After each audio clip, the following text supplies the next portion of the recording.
YouTube, what is going on? It is your boy Sports Culture, and I am back with another video here today. And this is officially going to be my third mock draft for the GreenBayPackers for the 2025 NFL Draft Class. This video was actually going to be posted yesterday. It was actually in the 5th round, and I was cooking up a good mock draft, man. I really was, but unfortunately my Wi-Fi had an outage, and it was just down the rest of the day. So we're back here today, man, and I am going to post this mock draft hopefully today. Very, very excited for this one, though, man. As we know, the NFL Combine has officially concluded.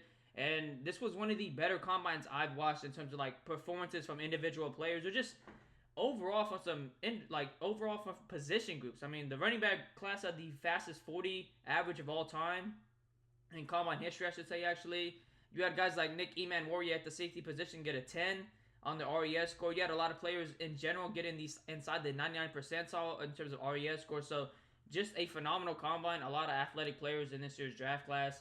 Very, very excited for this mock draft. So without further ado, man, let's get right into this. If you're interested in more draft intel videos for the Packers or just Packers-related videos in general, please consider subscribing. But without further ado, man, let's get right into this. So here we are, pick 23, the first round pick for the Packers for this mock draft. And just hear me out, man. There is a lot of great players on this board. Derek Carman, Darius Alexander, Michael Williams, Walter Nolan, Shamar Stewart, Matthew Golden, Jalen Walker, who I think is a better edge than he is a linebacker. Nick Scorton. I mean, you got all these players, man. There is a lot of players. Just hear me out. I could definitely select one of these guys like a Michael Williams, a Shamar Stewart, a Derek Carman, a Walter Nolan right here at pick 23. But I'm going to trade back with probably the Ravens or even the Bills, pick up some more draft picks, and select one of these guys. So we actually did trade down with the Baltimore Ravens. We got pick 27, 91, and 184. In return, we gave them pick 23. I think this was a finesse. I could have got way more. I thought it was unrealistic if I got way more, so it is what it is. With this pick, though, man, I think it was a phenomenal trade back because we are going to target the edge position. And we're going to go with Shamar Stewart, man. Nick Scorton was definitely an option. I was actually going to trade back further and go with Nick Scorton, maybe at the beginning of the second round. But I feel like, you know, if we want a game wrecker, or somebody that has the potential to be a legit game wrecker, has a higher athletic ceiling, just a higher potential in general as a player, Shamar Stewart is definitely the guy. I know he hasn't been the most productive guy in the world, only getting 2 sacks per season, and is, in my opinion, a project. But when I watch him on tape, man, watch his All-22, he reminds me so much of Rashawn Gary coming out of college, especially because the way, you know, both colleges used Shamar Stewart and Rashawn Gary. Both these guys simply, you know, win at the collegiate level with pure athleticism and a bull rush, and that's how Shamar Stewart wins right now. Pure athleticism and a bull rush. But for a guy his size at 6'6", he did weigh in at the combine at like 267, but I expect him to be more like 280 once the NFL season starts up. For a guy that's 6'6", 280-ish, maybe a little bit lighter, he has some bend, he has some twitch for him, he's quick off the line, obviously has some great power, he has a really good bull rush, but you definitely like to see him at the NFL level learn how to use his arms more because I feel like he engages way too much with his body, and you definitely like to see him use some counter moves. I definitely think once he learns how to use that, counter moves, and learns how to use his arms way more, this is somebody who could definitely be a game wrecker. And I think right now at the NFL level, if he became a starter right now and was starting day one, he'd definitely be a good run defender. I think he was one of the better run defenders at the edge position in this year's draft class. It's really weird watching him because when you watch him as a run defender, he's super good at using his arms, his really long arms, engaging with blockers first and disengaging with his really long arms. But then you watch him pass rush, and this is why I think, you know, he definitely has to work on his pass rush moves at the next level because when you watch him pass rush, he has like no pass rush plan. Like he doesn't engage fully with his arms. Most of the time it's with his body. And when the bull rush doesn't work, I mean, he just stalls there. He gives you really good effort. He has a high motor. He could give you speed sideline to sideline. He really could. But when the bull rush doesn't work, man, it just kind of stalls for him and he just sits there. This year had a 12.4 pass rush win rate, had a 5.4 run stop rate. And, you know, Texas A&M used them all over the D-line, man. Very, very good speed out of a very good quick off the ball speed out of the 2-point stance, 3-point stance, 4-point stance, didn't matter. Dude was just very, very athletically given when you watched him on film. Had the ability to be very disruptive and crash your pocket with pure athleticism. So with this pick, we are going Shamar Stewart, the edge from Texas A&M. So here we are, pick 55, the second pick for the Packers for this mock draft. And the play was actually going to be select Jaylin Higgins right here at pick 55 and trade back up and get a cornerback like Azareye'h Thomas, Darian Porter, or even Benjamin Morrison. But Jaylin Higgins did get selected at pick 52, so we do have to change gears. With this pick, I am going to go with Azareye'h Thomas, the cornerback from Florida State. I think he's a top 5 cornerback in this year's draft class, man. I am a huge fan of this guy. Been watching him for the last 2 years now. When he was sitting behind cornerbacks like Jerry and Jones and Ronaldo Green, and I thought, man, this guy is very, very good. one of the better like lockdown cornerbacks I saw. I think he's the best press man cornerback in this year's draft class. Very, very good when he's able to get his hands on wide receivers. Has the frame you want from a boundary cornerback. 6'2", 198, 200 pounds. I feel like he's even bigger than that 198, man. Has like a very stocky build compared to a guy like Darian Porter, who is 200 pounds. They're around the same weight as him. So very, very stocky build, but he's a fluid mover in my opinion. Still very young at 20 years old. And like I said, he's a lockdown cornerback, man. This year only allowed 17 receptions on 33 targets, 141 receiving yards, 0 touchdowns. That's a big thing, man. 1 interception and a passer rating of 50.2. He's not going to be a guy that gets the most like pass deflections or interceptions in the world, but he's going to lock down one side of the football field and take away, you know, a team's wide receiver one and some of these more physical, bigger, you know, wide receivers in the NFL, like a DK Metcalf and etc. You know, so with this pick, we are going to go with Azareye'h Thomas. I'd say if there is one thing I want him to clean up more at the NFL level, it'd probably be his tackling. You know, he only has 8 missed tackles here, but when he does miss on film, it's really, really bad. It kind of feels like he has a blindfold on his face. But with saying that, man, I mean, he is a very, like, willing tackler. But besides that, man, Azareye'h Thomas is going to be the pick right here. Does get drafted 23% by Packers fans whenever they make mock drafts. So we are going to follow that trend. And with this pick right here, we're going with Azareye'h Thomas, the cornerback from Florida State. So here we are, pick 87, and, you know, we definitely missed out on Jaden Higgins. Don't get me wrong, I'm a huge fan of Jaden Higgins, but Tre Harris is still on the board, and I like Tre Harris just as much or even more, man. I think Tre Harris is the top 5 wide receiver, has one of the highest ceilings in this year's draft class. Yes, there is a little bit of concerns, has dealt with the injuries. Is he going to be an injury-prone receiver at the next level? Some people consider his route running to be a little bit stiff. And he doesn't have like the most like versatile route tree in the NFL or at the collegiate level, or didn't showcase it at the collegiate level, I meant to say. But I think that was more the scheme that he was playing with at Ole Miss. I don't think it really gave him the opportunity to showcase, you know, his versatility as a route runner. Because when you watch him on tape, man, he has quick feet. I mean, he has nimble feet. Maybe his route running nuisance isn't the greatest, and he can definitely work on that. But I mean, he has the ability, in my opinion, to run every route in the route tree. In only 8 games this year, man, 8 games. The dude had 60 receptions on 76 targets for 1,030 yards, 17.2 yards/receptions, and 7 touchdowns. And when I tell you, when I watch him on film, just from these 8 games alone this year, he could have had close to 1,400 yards. Well, like, I'm being for real about that. Jackson Dart, and this isn't a shot on Jackson Dart by any means, but Jackson Dart either overthrew him on some deep posts or when he had a step on a streak, or simply didn't look his side of the football field when Tre Harris had a step on a cornerback or a safety deep down the field or on the sideline. So had an 89.4 receiving grade this year, had a 5.12 yards per route run, which is very, very huge for a guy that's his size and doesn't get necessarily talked about as a legit route runner. Had a 7.7 drop rate this year, but I still think he has phenomenal hands. Has a 61.5 contested catch rate, which is huge. We need a guy like that. Had a grade versus man coverage of a 95.0 from PFF. Had 5 drops this year, which I'm not too concerned by. I think the guy's a phenomenal hands catcher. He definitely showcased it. He could jump out of the gym and catch it with one hand, catch it with 2 hands. It doesn't matter. With this pick, though, we are going Tre Harris. I'm a huge fan of his game. So with this pick, we are going with Tre Harris, the wide receiver from Ole Miss. So here we are, pick 91, which is one of those picks we got from the Baltimore Ravens by trading back. And with this pick, we're going to go with Jarrett Wilson, the center from Georgia. We don't know what's going to happen with Josh Myers. My personal guess is we just probably let Josh Myers test free agency. So with this pick, we're going to go with Jarrett Wilson, the center from Georgia.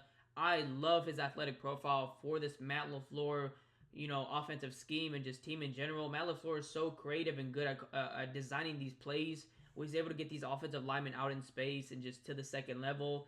And Jarrett Wilson is a guy that does that very effortlessly. He's super athletic, and he has some mean, malicious intentions when he gets to that second level. Really like his dog mentality. He's a natural leader from the middle. I'd say overall, the one thing I'd like to see him get better with at the NFL level is just overall as a run blocker. I feel like sometimes he kind of struggles against these big physical, just monsters in the middle that are just there to take up blocks and just space, that are runner stuffers. So like to see him get a little bit better against those guys. But besides that, man, I think he's a phenomenal pass blocker. Has a great upper body strength, really good against stunts and all that. Could call them out, calls out blitzes very well. This year allowed 0 sacks, 1 quarterback hit, and 5 hurries on 810 offensive snaps.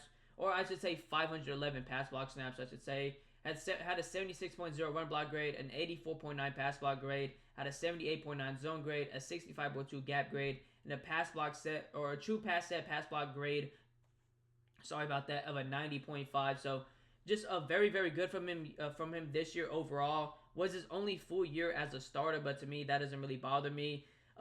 Besides the run blocking, I know people talk about his arm length being like middle of the pack, not super long. But to me, that doesn't really matter. I think he's a phenomenal athlete, so he kind of makes up for that in a sense. But with this pick, we're going to go with Jarrett Wilson. I really do like his ability, or I really do like his fit for this Matt LaFleur scheme or just Matt LaFleur offense because of the ability or just the abilities that he brings as an athletic center and the things that Matt LaFleur is going to be able to do with him as a puller, as a guy that could get to the second level, as a guy that you could get out in space for these really creative and designed plays for some of our playmakers. So with this pick, we're going to go with Jarrett Wilson, the center from Georgia.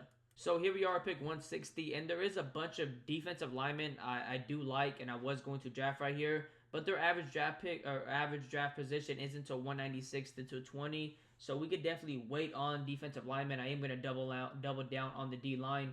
But with this pick, I am going to go with the running back, Bashal Tuin from Virginia Tech. Do we need a running back? No. But this is just a fun pick. We did actually miss out on Quincy Riley. I thought he was going to fall to 160. He was going to be the guy I just wanted to double up at cornerback with in this mock draft, but we did miss out on him. So with this pick, we're going with Bashal Tuin, the running back from Virginia Tech. And if you watch the combine, he ran the fastest 40 among our running backs. Do we need a running back? Like I said, no, we do not. But this is a fun pick, kind of a luxury pick. 5'11", 209, 22 years old. The dude is being compared to running backs such as Jahmyr Gibbs, and I definitely see that. I mean, the dude is dynamic, has the ability to just completely change direction and flip the switch, man. I mean, the dude could get gone in a hurry. This year had 1,150 rushing yards, 6.3 yards per attempt, 15 touchdowns, 23 receptions on 27 targets, and 81 reception yards. Doesn't get drafted by any Packers fans, but like I said, just a luxury pick, man. Definitely don't need a running back, but with this pick, we're going to go with the fun pick, and that is Bashal Tuin, the running back from Virginia Tech. So here we are, pick 184, and with this pick right here, I'm going to go with the cornerback position and just get more depth at that position. That is Jaylin Smith, the cornerback from USC, and I liked what I saw. He's a little bit undersized, around 5'10", but he's a pesky, physical cornerback in man coverage, man. I don't have a lot of tape on Jaylin Smith. I only watched 4 games from him this year. Just while I get my film, they didn't have that much on Jaylin Smith, unfortunately, but I liked what I saw in 4 games. Just a pesky, physical, man coverage cornerback that's, like I said, undersized. It says right he's 5'11", but he's more around 5'10", maybe 5'9"-ish. But he's very pesky, very physical in man coverage, likes to get his hands on wide receivers, matches the physicalities that wide receivers match with him. And one thing that really caught my eye is he's not afraid to come downhill and make some tackles, man. In those 4 games I watched, he was not afraid to come downhill and make some tackles. So Jaylin Smith is going to be the pick right here. Not going to be a star by any means or anything like that. Who knows? Could be a star, though. But just going to be a guy we draft to get some more depth in that room at the cornerback position. And, you know, the way he plays the cornerback position, him being undersized, could be a little DJ Reed we have in our hands right here. So with this pick, we are going Jaylin Smith, the cornerback from USC. So here we are at pick 200, and I was actually going to go with Chimere Dike, the wide receiver from Florida State, or from Florida, I mean, who ran a 4.32 at the combine, 6'1", has a great size, just has great speed. Really like his ability to just be like a deep threat for us for this team. But I really want to get some guys on the interior D-line, and I feel like I'd miss out on Jared Harrison, Hunt, and Ty Robinson if I don't take one of these guys right here. So with this pick, I'm going to go with Jared Harrison Hunt. I know Ty Robinson is definitely a great option. He killed at the combine. But Jared Harrison Hunt is a guy who I think has another step to his game that he could unlock, man. I think that SMU defensive scheme really didn't help him out. He had a quick first step, has some active hands as a pass rusher, has some really good hand placement. I think as a run defender, he's a really good processor. Is a little bit undersized at like 6'3". He measured in at the combine at 6'3", 290-ish. So is a little bit undersized from the interior. Doesn't really get off blocks that well, but he's a good processor. I feel like he knows where the ball's going, is able to read plays very well, has really good eyes, but just doesn't get off blocks that well. But as a pass rusher, man, I really liked what I saw from the interior. Has a quick first step, has active hands, has good hand placement. Had 8 sacks this year, 2 quarterback hits, 33 hurries, and 0 padded passes. Really just like this piece right here, this pick right here, for more depth in the interior for our guys, man. You could never have more guys, or you could never have enough guys on the interior defensive line, or just defensive line in general. For example, that Philadelphia Eagles team, man. I mean, they have a ton of guys that they could just rotate. So with this pick, we're going Jared Harrison Hunt, the defensive lineman from SMU. And so, unfortunately, I didn't actually record myself drafting Ty Robinson and Jackson Meats, but Ty Robinson did fall to us. I picked 239. Instantly took him. I mean, the dude is an athletic monster from the interior. isn't probably going to be a star. Like, most of these picks that towards the end aren't to be star players. They're just more dead pieces. And I feel like most of these guys at the bottom end right here that I drafted do fit kind of what we have and what we kind of need from the interior of just what we need from the position that I drafted him at. And then the last pick that I went with was Jackson Meeks. Felt like we could have added another wide receiver, and we did. He has some great speed. I really do like his speed. Has great height as well. Has some great catch radius. Has a great catch radius. Just has a great hands. I want to say his contested catch percentage was around like 50 to like 46 to like 60% in between that area. So very, very solid. But I just like his ability with his speed to be another guy in this wide receiver room, just add more rotation, just to be another dead piece. Overall, they gave me a B+ for this draft. First pick, we did go with Shimon Stewart after the trade back. I think that was a great trade back. Then we went Azareye'h Thomas. Then we did go Tre Harris. Then we went Jared Wilson, who I think is a very good center, athletic, and can give us some really good like movement from that position, especially because of the plays Matt LaFleur likes to call. Then we went Savion Jones, the edge from LSU, just another dead piece from the edge position. Really liked his ability to use his hands as a pass rusher. Bashal Tune was just more of a fun pick. Got a D- for that one right there. Maybe was a bad pick. Shouldn't have went there, but he was just more of a fun pick. Wouldn't be surprised if we did go running back. I mean, it's just a Packers thing that we usually do. Jaylin Smith, we did go with at 184. Really liked his man coverage abilities. Is a bit undersized at 5'10", but has very good instinctive abilities as a man coverage player. Very pesky, very DJ Reed like. Jared Harrison Hunt is a guy we went with at 200. We got a D- right there. Don't understand that one right there. I really do like Jared Harrison Hunt a lot. He is a little bit undersized from the interior position, but he is a really solid pass rusher from the interior. Is a good processor, like I said, but just doesn't really get off blocks that well. Ty Robinson is a big athletic guy from the interior. Was probably the most athletic, defensive lineman from the interior at the combine. And then Jackson Meeks to end it out. We got a B+ for that. So let me know what you guys think about this mock draft in the comments. If you guys would have taken some of these players, what players you wouldn't have taken, who I missed out on and who I didn't miss out on. It's been your boy Sports Culture. I'm out.